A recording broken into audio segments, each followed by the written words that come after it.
السلام علیکم ورحمۃ اللہ وبرکاتہ۔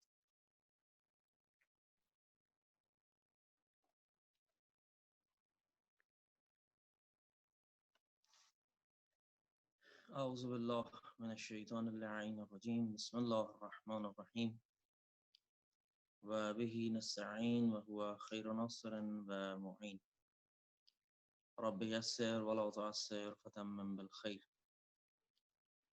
ایک مرتبہ پھر آج کی اس نشست میں آپ تمام احباب کو خوش آمدید کہتے ہیں۔ خداوند متعال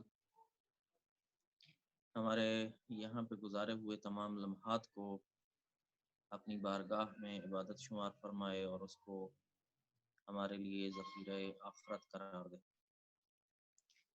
ہم لوگ جن مباحث کا سلسلہ لے کے آگے بڑھ رہے ہیں وہ اصول عقائد کی مباحث ہیں۔ توحید کے متعلق ہم لوگوں نے بحث کی اور عقیدہ عدل کے بارے میں ہم لوگ بات کر رہے ہیں۔ ہم لوگ اس بحث پہ پہنچے ہیں کہ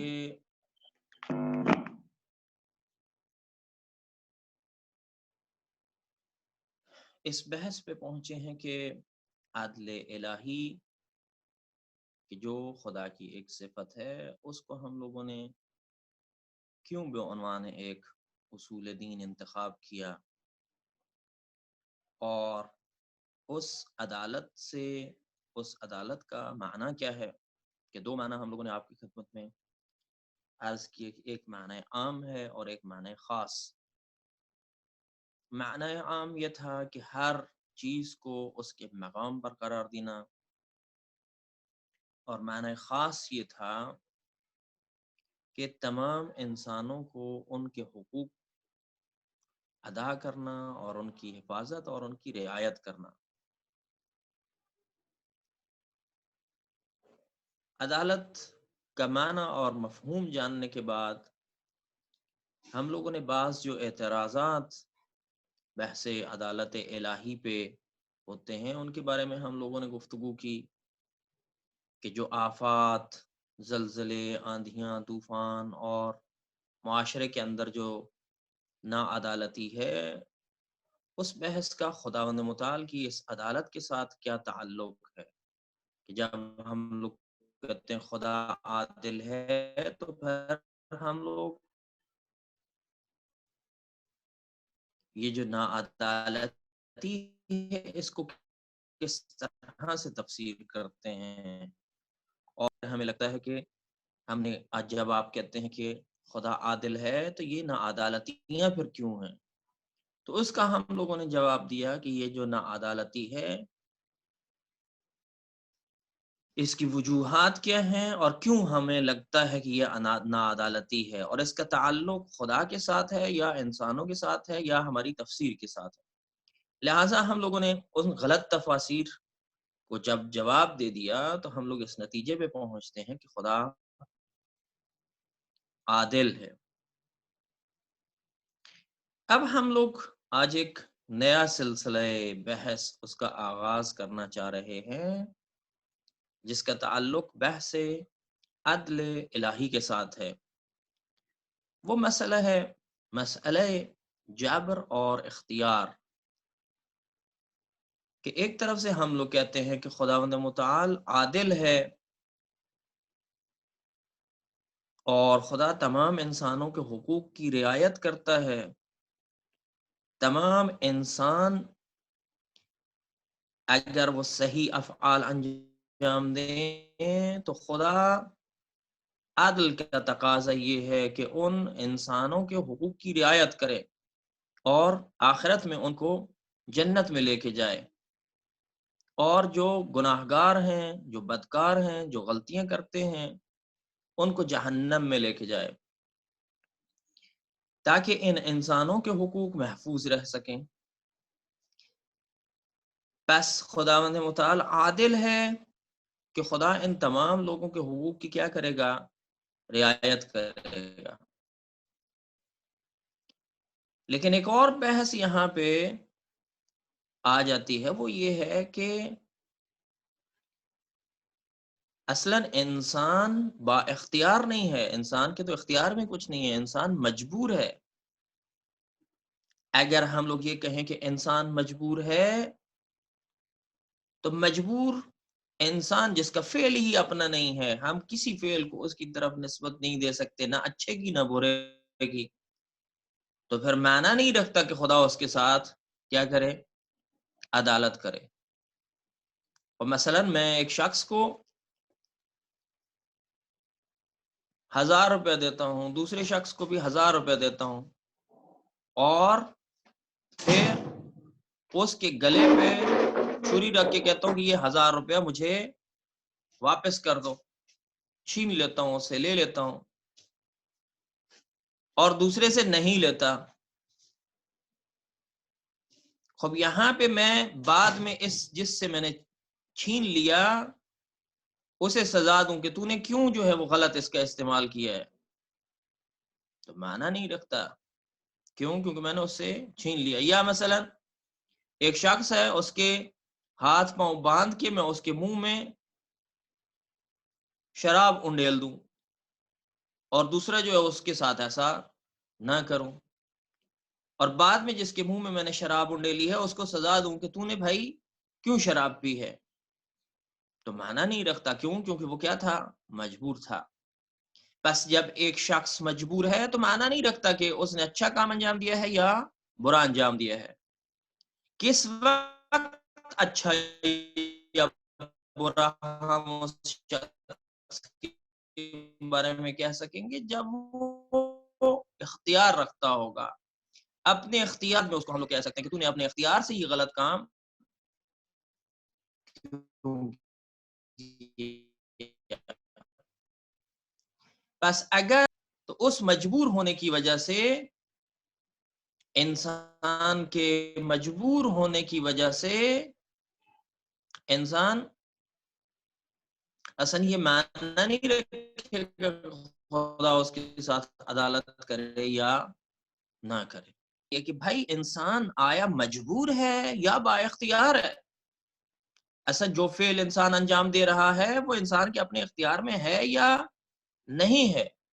اگر وہ انسان کے اختیار میں نہیں ہے، وہ مجبور ہے، تو کیسے ہم لوگ کہہ سکتے ہیں کہ خدا عادل ہے اور خدا ان لوگوں کے ساتھ کیا کرے گا، صحیح رفتار کرے گا۔ مثلا تمام کے تمام انسان نوع بشر اگر مجبور ہو، اس طرح سے کہیں کہ امام حسین علیہ السلام نے اگر قربانی دی ہے تو وہ مجبور تھے، یزید نے اگر کام کیا ہے تو وہ مجبور تھے، تو روز محشر یہ معنی نہیں رکھتا کہ حسین کو جنت میں لے جایا جائے اور یزید کو جہنم میں لے جایا جائے، معنی نہیں رکھتا، بے معنی ہو جائے گی یہ بحث۔ کیوں؟ کیونکہ اصلا کسی کے اختیار میں نہیں تھا، اچھائی اور برائی کو انجام دینا کسی کے اختیار میں نہیں تھا۔ لہذا جب انسان مجبور ہے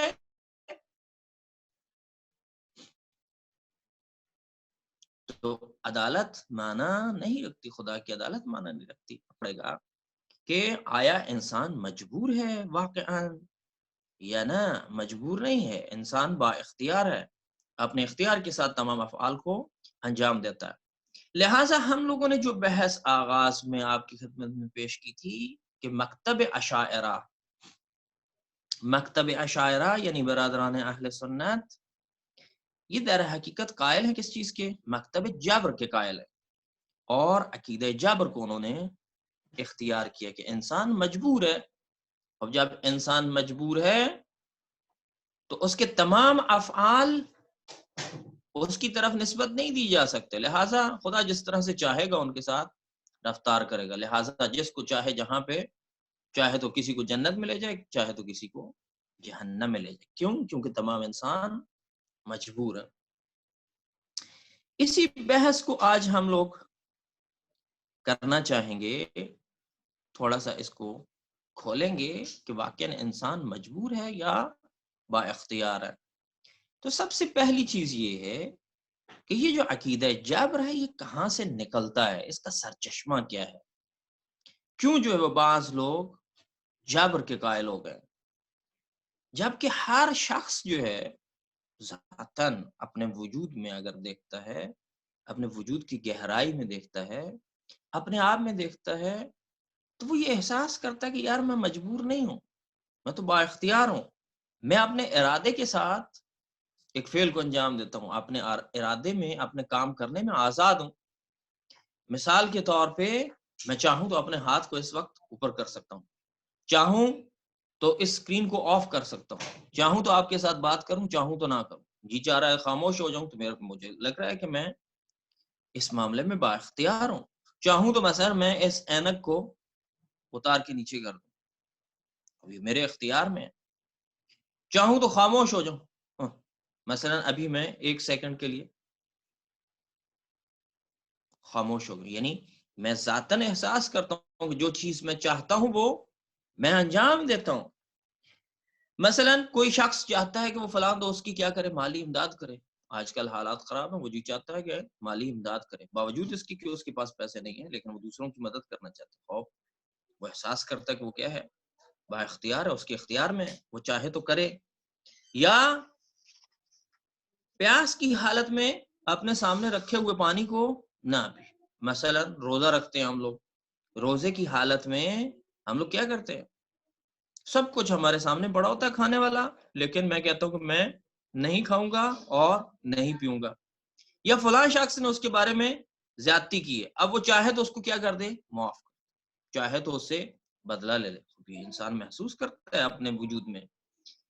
لہٰذا جیسے ہم لوگوں نے ہاتھ کی مثال دی، اب میں محسوس کرتا ہوں کہ جس کا ہاتھ کانپ نہیں رہا وہ اپنے ارادے سے اوپر نیچے کیا کر سکتا ہے، لیکن جس کا ہاتھ کانپتا ہے، لرزش ہے، وہ اپنے ہاتھ کو کنٹرول نہیں کر سکتا، اور اس کے درمیان میں کیا کرتا ہوں، فرق محسوس کرتا ہوں، یعنی اپنے وجدان میں، اپنے وجود کی گہرائی میں یہ محسوس کرتا ہوں کہ بھائی میں با اختیار ہوں، میرے پاس اختیار ہے ان افعال کو انجام دینے کا، لہٰذا وہ جو مجبور ہوتا ہے اور جو با اختیار ہوتا ہے اس میں محسوس کرتا ہوں کہ میں با اختیار ہوں۔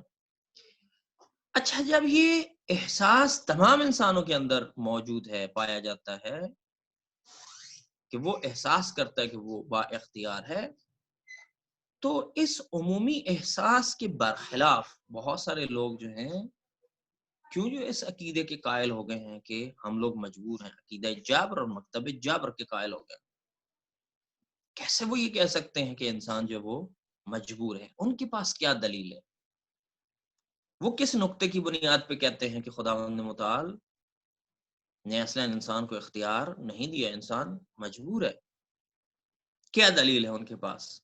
ان کی دلیل بھی بہت جالب ہے، بہت سارے دلائل ہیں، ان میں سے ایک دلیل جو ہے وہ یہ ہے کہ بھائی دیکھیں، ہم لوگ بہت سارے اپنے افعال اور اعمال کو ماحول کے جبر کی وجہ سے انجام دیتے ہیں، ماحول کا جو جبر ہے اس کی وجہ سے میں کیا کرتا ہوں، بہت سارے فعل اور افعال کو انجام دیتا ہوں، بہت سارے کام میں اس لیے انجام دیتا ہوں چونکہ میرے اوپر جو محیط ماحول ہے وہ مجھے مجبور کرتا ہے کہ میں وہ فعل انجام دوں۔ مثلا میں لائٹ کپڑے کیوں پہنتا ہوں؟ اس لیے کہ ماحول گرم ہے، جہاں پہ گرم ماحول ہوگا وہاں پہ میں گرم کپڑے پہنوں گا، جہاں پہ ٹھنڈا ماحول ہوگا وہاں پہ میں ٹھنڈا، لہٰذا میں مجبور ہوں اس کام۔ یا نا آپ مثلا بولتے ہیں تو آپ اس ماحول میں جس میں بڑے ہوئے ہیں اسی طرح کا آپ بولتے ہیں، مثلا بعض قبائل جہاں پہ آپ رہ رہے ہیں وہاں پہ وہ ادب سے بولتے ہیں، بعض لوگ جو وہ بے ادبی سے بولتے ہیں، میں مجبور ہوں کہ میں جو گفتگو کرتا ہوں اسی طرح سے بے ادبانہ گفتگو اس لیے کرتا ہوں کہ میں جس ماحول میں پلا بڑا ہوں وہ ماحول غلیظ ہے، وہ ماحول صحیح نہیں ہے، لہٰذا اس جابر کی وجہ سے میں کیا کر رہا ہوں، وہ غلط کام انجام دے رہا ہوں۔ یا نا وہ تربیت، وہ نصیحت جو مجھے کی جاتی ہے اس کی بنیاد پہ میں بہت سارے کاموں کو انجام دیتا ہوں، مثلا فلاں کبھی فعل جو ہے اس کو میں نارمل اور عادی انجام دیتا ہوں، اس کی وجہ کیا ہے؟ اس کی وجہ یہ ہے کہ مجھے اسی طرح سے سکھایا گیا، اسی طرح سے مجھے پڑھایا گیا، کسی کی بھی چیز اٹھا لینا میرے لیے کوئی مشکل نہیں ہے، کیوں؟ کیونکہ میں جس محیط میں پلا بڑا ہوں وہاں پہ آسانی سے کیا کر سکتے تھے، ایک چیز کو اٹھا سکتے تھے، یا مثلا جس محیط میں پلا پڑا ہوں وہاں پہ نارمل جو ہے وہ شراب پیتے تھے، لہٰذا شراب پی جا سکتی ہے، میں عادی ہوں اور میرے لیے نارمل سی چیز ہے، میں مجبور ہوں کہ میں اس کے بغیر نہیں رہ سکتا۔ یا مثلا اٹھتے ہی صبح کیا کرتے ہیں، گانے سننا شروع کرتے ہیں۔ مثلا بعض گھرانوں میں ایسا تھا کہ وہ صبح اٹھتے لگا دیتے ہیں، وہ اس کی کیا ہے، وہ مجبور ہے کہ وہ کیا کرے، ان گانوں کو سنے، یا مثلا گالیاں دے، یا مثلا اسی طرح سے برے کاموں کو انجام دے۔ اور لہٰذا وہ کیا کہتا ہے کہ میں مجبور ہوں اس ماحول کی وجہ سے، اس تربیت کی وجہ سے، اس نصیحت کی وجہ سے، اس تبلیغ عمومی کی وجہ سے، مثلا ٹی وی کے اوپر آپ کو ہر وقت یہ کہا جاتا ہے کہ فلاں کام کریں، فلاں کام کریں، فلاں کام کریں، تو وہ مجبور ہے کہ اس تبلیغات کے سلسلے میں وہ اس سے مجبور ہو جاتا ہے اور اس طرح سے ایک فعل کو انجام دیتا ہے۔ رسم و رواج، مثلا اب بہت ساری چیزیں آپ کی زندگی میں رسم و رواج آپ اس میں مجبور ہیں۔ مثلا شادی کی بہت ساری رسمیں جس میں آپ کیا ہے، وہ کہتا ہے کہ بھائی میں اس سے نکل نہیں سکتا، میں مجبور ہوں کہ ان فعل کو انجام دوں۔ لہٰذا رسم و رواج، ماحول، تربیت، یہ کیا باعث بنی کہ میں مجبور ہو جاؤں ایک فعل کو انجام دینے۔ اسی طرح سے بعض اوقات مالی اور اقتصادی معاملات، اس کی وجہ سے ہم لوگ مجبور ہیں۔ یعنی کیوں آپ نے چوری کی؟ اس لیے کہ بھائی میں فقیر تھا، میرے پاس کچھ نہیں تھا، مالی طور پہ مشکلات تھی، مرتا کیا نہ کرتا یہ کام کیا۔ لہٰذا اسی طرح سے بہت ساری چیزیں ہیں وراثت میں، وراثت کے اندر انسان کے جینز کے اندر جینیٹیکلی بہت ساری چیزیں انسان کے اندر موجود ہیں، مثلا ضعف ہے، قوت ہے، بہت ساری چیزیں اس انسان کے اندر موجود ہیں۔ مثلا بہت ساری تاثیرات ایسی ہیں جو دوران بچپن، یعنی ابھی وہ متولد نہیں ہوا ماں کے پیٹ میں، اور بہت ساری چیزیں اس نے وہاں سے سیکھی ہیں، کسب کی ہیں، لہٰذا وہ کیا ہے، مجبور ہے۔ بس جو اشکال کرنے والا ہے وہ یہ کہتا ہے کہ ہم لوگ مجبور ہیں بس اس فعل کو انجام دینے کے لیے۔ ہمارے کچھ احباب جدید آئے ہیں تو ہم ان کے لیے شاید یہ سمجھنا مشکل ہو، اور جبر کی طرف کے ہم لوگ یہ جبر کی بحث کیوں کر رہے ہیں، تو دوبارہ ایک دفعہ تذکر دے دوں کہ ہم لوگوں نے یہ کہا کہ ایک اور بحث عدل الہی کے ساتھ منسلک ہے، وہ یہ ہے کہ آیا انسان اختیار رکھتا ہے یا اختیار نہیں رکھتا۔ اگر اختیار نہ رکھتا ہو اور انسان مجبور ہو تو وہ مجبور انسان کے کوئی حقوق نہیں ہوں گے۔ اور ہم لوگوں نے یہ معنی کیا تھا کہ عدل الہی سے مراد ہمارا دوسرا معنی ہے، یعنی خدا تمام انسانوں کے جو حقوق ہیں ان کی حفاظت اور رعایت کرے گا۔ یعنی جب روز قیامت ہوگا تو خدا جو اچھے لوگ ہوں گے ان کو جنت میں لے جائے گا، جو برے ہوں گے ان کو جہنم میں لے جائے گا۔ اب یہ اچھا اور برا انسان کب ہوتا ہے؟ جب یہ کہا جائے کہ انسان با اختیار ہے۔ اگر انسان با اختیار نہ ہو، بے اختیار ہو، مجبور ہو، تو معنی نہیں رکھتا کہ اس نے اچھا کام کیا ہے یا برا کام کیا۔ اس نے جو کام بھی کیا وہ مجبوری کی بنیاد پہ کیا، لہٰذا اس کا کوئی اختیار نہیں تھا۔ اچھا یا برا کسی فعل کو کہنا اس وقت ہوگا جب اس کے پاس اختیار ہوگا۔ لہٰذا اب ہم لوگ یہ اس بحث پہ آئے ہیں کہ آیا انسان با اختیار ہے یا مجبور ہے۔ تو اس پہ ہم لوگ ان لوگوں کی دلیل کو پیش کر رہے ہیں کہ جو یہ کہتے ہیں کہ نہیں انسان مجبور ہے۔ وہ یہ کہتے ہیں کہ ہمارے اوپر زمانے کا جابر، ماحول کا جابر، تربیت کا جابر، اقتصاد کا جابر، وراثت کا جابر حاکم ہے، جس کی وجہ سے ہم لوگ کیا ہے، فعل انجام نہیں دے سکتے۔ یعنی یہ وہ ان کی دلیل ہم لوگ پیش کر رہے ہیں کہ جو مکتب جابر کے قائل ہیں، نہ یہ کہ ہم لوگ یہ کہہ رہے ہیں کہ انسان مجبور ہے۔ ہم لوگ فی الحال مکتب جابر کی دلیل کو پیش کر رہے ہیں۔ لہٰذا جو نئے دوست آئے ان کے لیے ذرا آسانی ہو جائے گی ہمارے ساتھ ملنے میں۔ بس اب ہم لوگ یہ کہتے ہیں کہ یہ تمام امور اس بات کا سبب بنتے ہیں کہ انسان یہ خیال کرتا ہے کہ وہ با اختیار نہیں ہے، یہ مکتب جابر کہتا ہے، بلکہ بہت سے اندرونی اور بیرونی عوامل کی بنیاد پر، یہ جب سارے اندرونی اور بیرونی عوامل اکٹھے ہو جاتے ہیں تو یہ ہمیں ابھارتے ہیں کہ ہم ایک فعل کو انجام دیں۔ بظاہر آپ سمجھ رہے ہیں کہ آپ فعل انجام دے رہے ہیں، لیکن در حقیقت آپ مجبور ہیں ان عوامل کے ہاتھوں۔ وہ عوامل ہیں کہ جو آپ کو کہہ رہے ہیں کہ آپ اس فعل کو انجام دیں، یا آپ کو زمانہ کہہ رہا ہے، یا آپ کو محیط کہہ رہا ہے، یا آپ کو آپ کی اقتصادی پرابلمز کہہ رہے ہیں، یا آپ کے جینز کے اندر وہ چیز موجود ہے، لہٰذا آپ فعل کو انجام دے رہے ہیں۔ ان تمام امور کو ہم لوگ ماحول کا جابر، اقتصادی جابر، تعلیم و تربیت کا جابر، وراثتی جابر کا کیا کرتے ہیں، ناموں سے تعبیر کرتے ہیں۔ بس ان عوامل سے مکتب جبر جو ہیں انہوں نے یہ دلیل اخذ کی ہے کہ انسان مجبور ہے. بس وہ اس نتیجے پہ پہنچے کہ انسان مجبور ہے. اب ہم لوگ ان کو جواب دیتے ہیں کہ بھائی آپ یہ جو کہہ رہے ہیں کہ انسان مجبور ہے، اس کا کیا جواب ہے؟ ہم لوگ یہ کہتے ہیں کہ ان کی جو غلط فہمی ہے وہ کیا ہے کہ اگر ہم لوگ ایک بنیادی نقطے کی طرف توجہ نہ کریں جس کی طرف ان لوگوں نے توجہ نہیں کی تو یہ نتیجہ نکلتا ہے. یعنی غور و فکر کرنے میں انہوں نے اشتباہ کیا ہے، غلطی کی ہے. اور وہ نقطہ یہ ہے کہ درست ہے کہ اقتصاد کا جبر بھی ایک سبب ہے، اقتصادی معاملات بھی ایک جبر ہیں. یہ ساری کی ساری چیزیں، وراثتی جبر بھی ایک سبب ہے، لیکن ان تمام اسباب کو کامل اسباب نہیں کہا جا سکتا. یہ ناقص اسباب ہے، ایک سبب ہے، نہ یہ کہ مجموع تمام کے تمام سبب. یعنی حتماً انسان کیا کرے گا اگر یہ جبر ہو تو وہی فعل اس کو کیا کرے گا، انجام دے گا. نہ، یعنی وراثتی جبر ہونے کے باوجود وہ کیا کرتا ہے، اس کے برخلاف عمل کرتا ہے. ماحول اور رواج کے برخلاف وہ کیا کرتا ہے، عمل کرتا ہے.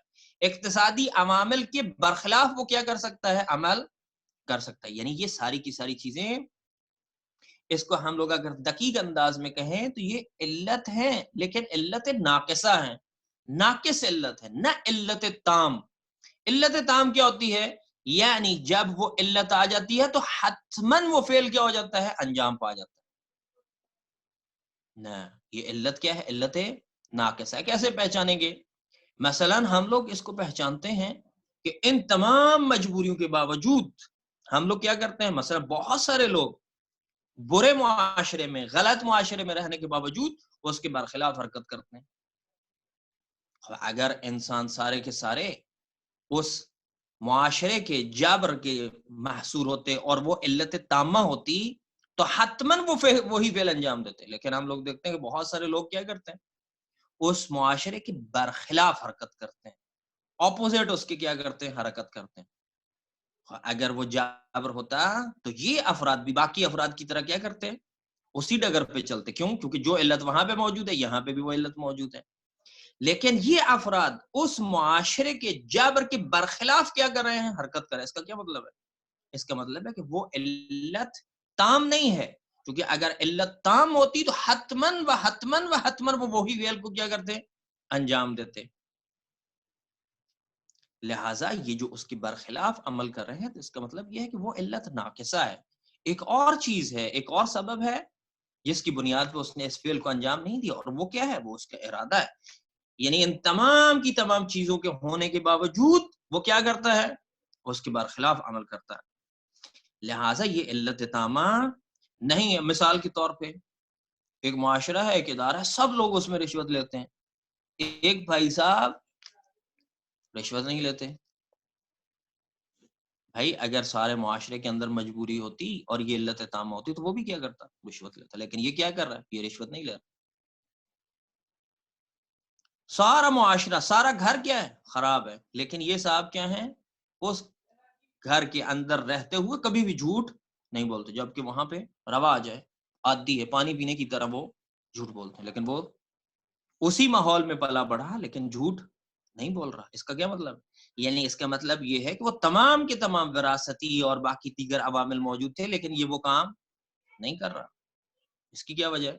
اس کی وجہ یہ کہ اس کا اپنا ارادہ ہے کہ جس کی بنیاد پہ وہ فعل انجام نہیں دیتا. لہٰذا یہ علت تامہ نہیں ہے. اب مثلا تمام انقلابوں کو دیکھیں، دنیا میں رونما ہونے والے جو انقلاب ہوتے ہیں، انقلاب کیا ہوتا ہے، یعنی بالکل دگرگوں ہو جاتی ہے، ہر چیز چینج ہو جاتی ہے، زیرو رو ہو جاتی ہے. پہلے جو چل رہا ہوتا ہے نظام اس کے برخلاف نظام آتا ہے. یہ کیسے ممکن ہے؟ اگر وہ علت تامہ ہوتی تو یہ کبھی بھی انقلاب وجود میں نہ آ سکتا. اور یہ انقلاب کیوں وجود میں ہے؟ اگر آپ کہتے ہیں کہ زمانے اور رواج اور ماحول کا جبر ہے، درست ہے کہ وہ ہے، ایک حد تک اس کی تاثیر ہے، اس کا اثر ہے. لیکن اگر وہ علت تامہ ہوتی تو حتماً کیا ہونا چاہیے تھا، کبھی بھی انقلاب وجود میں نہ آتا، جبکہ ہم لوگ دیکھتے ہیں معاشروں کے اندر کیا ہوتا ہے، انقلاب وجود میں ہوتا ہے اور وہ وہاں پہ موجود جو انسان ہوتے ہیں وہ اس حالت اور اس ماحول کے مقابل حرکت کرتے ہیں، اس کے مقابلے میں کھڑے ہو جاتے ہیں اور ڈفرنٹ اینگل سے زندگی گزارنے کا طے کرتے ہیں. کہ مثلا بہت سارے افراد کیا ہوتے ہیں اس تمام معاشرے کے اندر، اس غلط معاشرے کے اندر جو وہ کھڑے ہو جاتے ہیں اور اس ماحول کے مخالف حرکت کرتے ہیں. اب لہٰذا ہم لوگ اس نتیجے پہ پہنچتے ہیں کہ تمام مذکورہ عوامل میں سے کوئی بھی عامل جو ہے وہ تقدیر ساز نہیں ہے، نہ تربیت نہ وراثت. حتماً ایسا نہیں کہ وہ علت تامہ بن جائے اور ہماری تقدیر کو لکھ دے اور پھر ہم لوگ کوئی فعل جو انجام نہ دے پائیں. نہ، ہم لوگ کیا کر سکتے ہیں، اپنی تقدیروں کو بدل سکتے ہیں، تبدیل کر سکتے ہیں. بس انسان مجبور نہیں ہے، انسان کا اپنا ارادہ اور مستحکم جو عزم ہے وہ باعث بنتا ہے کہ وہ کیا کرے، اس کو تبدیل کر کے رکھ دے. لہٰذا جیسا کہ ہم لوگ اس کو عادی دیکھتے ہیں، بہت سارے ہمارے معاشرے کے اندر بھی ماہ رمضان آ رہا ہے، البتہ اس دفعہ تو سرد ہے نسبتاً، لیکن جب ماہ رمضان آئے اور شدید گرم ہو موسم، تو وہاں پہ ہمارے معاشرے کے بہت سارے لوگ جو ہیں وہ روزہ نہیں رکھتے. ہمارے ارد گرد ہمارے گھروں میں مثلا خدا نخواستہ یہ جس معاشرے میں ہم لوگ رہ رہے ہیں وہاں پہ نہیں رکھتے، لیکن بہت سارے لوگ عزم و ارادے کے ساتھ کھڑے ہو جاتے ہیں اور روزہ رکھتے ہیں، سب کچھ ہونے کے باوجود، شدید گرمی کے باوجود ٹھنڈا پانی اپنے سامنے محسوس کرتے ہیں اور اس کو نہیں پیتے، جبکہ اس کے پورا وجود جو وہ یہ کہہ رہا ہوتا ہے کہ بھائی مجھے پانی کی ضرورت ہے، لیکن وہ پانی نہیں پیتا. لہٰذا یہ اطاعت خدا کا وہ کیا کرتا ہے، ارادہ کرتا ہے. اس اطاعت خدا کی بنیاد پہ وہ کیا کرتا ہے، پرواہ نہیں کرتا کہ اس کا وجود کیا کہہ رہا ہے، اس کا ماحول کیا کہہ رہا ہے، اس کی تربیت کیا کہہ رہی ہے، وہ ساری چیزوں کو اسے پشت ڈال دیتا ہے اور روزہ رکھتا ہے. جبکہ دوسرا شخص جو ہے وہ خدا کے حکم کو سنتا ہے اور سنا انسنا کر دیتا ہے. لہٰذا یہ تمام کے تمام اسباب انسان کے پاس عزم و ارادے جیسی چیزیں ہیں کہ وہ ان کے ذریعے اپنا مقدر خود بنانے کی صلاحیت رکھتا ہے. خب در حقیقت جبر و اختیار کا جو مسئلہ ہے وہ آج بھی کیا ہے، مسئلہ روز ہے، یعنی آج کا مسئلہ ہے. آج تک یہ بہت سارے لوگ جو ہیں آج بھی یہ کہتے ہیں کہ ہم لوگ کیا ہیں، مجبور ہیں. لیکن یہ کون لوگ ہیں کہ جو اس کو کہتے ہیں، اس غلط نظریے کو جو وہ اس کی ترویج کرتے ہیں اور کہتے ہیں کہ انسان جو ہے وہ مجبور ہے اور انسان کے اندر جو ہے یہ ارادے کی طاقت جو وہ نہیں پائی جاتی. اس کی کچھ وجوہات ہیں جس کی بنیاد پہ یہ لوگ قائل ہو گئے کہ انسان جو ہے وہ مجبور ہے. یعنی کوئی ایک خاص غرض ہے جس کی بنیاد پہ یہ لوگ کہتے ہیں کہ انسان جو وہ مجبور ہے. وہ اغراض کیا ہے؟ بس ہم لوگوں نے یہ کہا کہ ان کا اشکال یہ ہے، اس کا جواب یہ ہے، ایک اس کا اشکال اور ایک اس کا جواب. کچھ اور اشکالات بھی ہیں، اس کی طرف بھی ہم لوگ آئندہ مباحث میں انشاءاللہ اس بحث کو آگے لے کے بڑھیں گے. بس ابھی یہ دیکھنا چاہ رہے ہیں کہ یہ لوگ جو عقیدہ جبر کے قائل ہو گئے وہ کون لوگ تھے، کیا باعث بنا کہ وہ اس عقیدے کو قبول کریں، یعنی مکتب جبر کو اختیار کریں. ایک سب سے جو بڑی اہم چیز ہے جو باعث بنتی ہے کہ یہ لوگ اس مکتب جبر کو اختیار کریں وہ سیاسی اسباب ہے. یعنی سیاسی حوالے سے سیاسیون کے لیے یہ نظریہ بڑا فائدہ مند ہے. یہ بڑی خوبصورت چیز ہے کہ لوگوں کو اس کے ذریعے سے کیا جا سکے، بے وقوف بنایا جا سکے اور اپنے سیاسی اہداف جو ہیں ان کو حاصل کیا جا سکتا ہے. مثلا ہم لوگ دیکھتے ہیں کہ معاشرے کے اندر جو لوگ حاکم ہیں، جابر اور ظالم حکمران ہیں، وہ ضروریات سے جو محروم لوگ ہوتے ہیں اور جو مظلوم لوگ ہیں ان کے دلوں کو کیا کرنے کے لیے کہ ان کے اندر انقلاب کا شعلہ جو وجود میں نہ آئے، ان کے اندر انقلاب اور تبدیلی کا خیال ہی ان کے ذہن میں نہ آئے، اور یہ جو ان کی حکومت ہے ناقابل پسندیدہ حکومت جو ان لوگوں کے لیے مفید نہیں ہے اور وہ اس سے تنفر کرتے ہیں، اس تنفر کو وہ اظہار نہ کریں اور انقلاب اور تبدیلی کی طرف نہ جائیں اور ان ظالم حکمرانوں کے خلاف کھڑے نہ ہوں اور ان کی حکومت اسی طرح سے چلتی رہے، تو وہ کیا کرتے ہیں، اس عقیدہ جبر کو ترویج دیتے ہیں اور اس فکر کو ابھارتے ہیں کہ بھائی ہم لوگ تو بے اختیار ہیں، ہمارے پاس کوئی اختیار نہیں ہے، یہ تقدیر ہے، تقدیر اسی طرح سے ہے کہ آپ مجبور ہیں، آپ نے مظلوم ہی رہنا ہے اور ہمیں خدا نے حاکم بنا دیا ہے، تو یہ تقدیر ہے، تقدیر کا لکھا ہوا فیصلہ ہے، تو لہٰذا آپ اسی پہ اکتفا کریں۔ جیسے مثلا آج ہمارے بہت سارے جو سیاسی حکمران ہیں، جو جب ان کی حکومت آ جاتی ہے تو کہتے ہیں دوسری پارٹی کو، کہتے ہیں کہ بھائی اب یہ تقدیر کا لکھا ہوا ہے، آپ کچھ عرصہ انتظار کریں، یعنی آپ ہمارے اوپر اشکال نہ کریں، آپ ہمارے اوپر نقد نہ کریں، آپ ہمارے اوپر تنقید نہ کریں، یہ تقدیر ہے، اب تقدیر کو آپ کیا کریں، قبول کریں۔ یعنی یہ تاریخی جبر ہے، یہ قسمت ہے، اب یہ ہماری قسمت ہے، اب ہم لوگ حکمران ہیں، آپ لوگ کیا ہیں، محکوم ہیں، لہٰذا آپ تنقید نہ کریں، آپ کیا کریں، صبر کریں، 5 سال انتظار کریں، جب یہ حکومت ختم ہوگی تو اپنی باری پہ آپ آئیے گا۔